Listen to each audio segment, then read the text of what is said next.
एक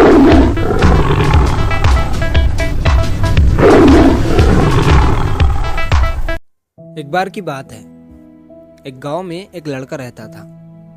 वो लड़का हमेशा उदास, परेशान और टेंशन में रहता था।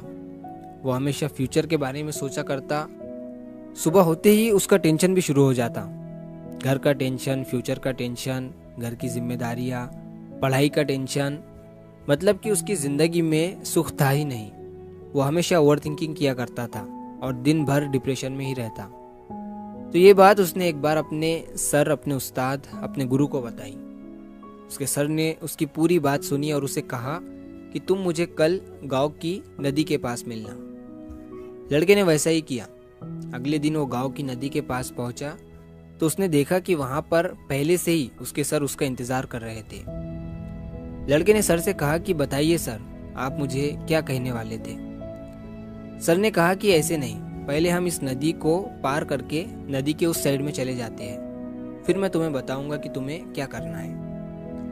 तो पास ही में एक नाव थी। लड़के ने कहा कि ठीक है सर, चलिए इस नाव में बैठकर हम नदी को पार कर लेते हैं। सर ने कहा नहीं, ऐसे नहीं। जब इस नदी का पूरा पानी सूख जाएगा और जब इस नदी की जमीन दिखनी शुरू हो जाएंगी, तब हम इस नदी को पार करके उस साइड में जाएंगे। लड़के ने कहा सर, आप ये क्या कह रहे हो?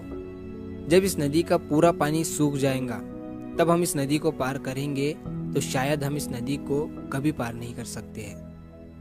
तभी सर ने मुस्कुराते हुए लड़के से कहा कि यही चीज़ सिखाने के लिए मैंने तुम्हें आज यहाँ पर बुलाया है।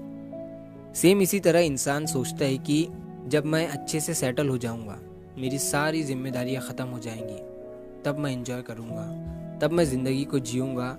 तो ऐसा कभी नहीं हो सकता है, क्योंकि इंसान कितना भी कोशिश कर ले, उसकी जिम्मेदारियाँ कभी ख़त्म नहीं होने वाली है। वो चाहे कितना भी पैसा कमा ले, उसे वो हमेशा कम ही लगने वाला है।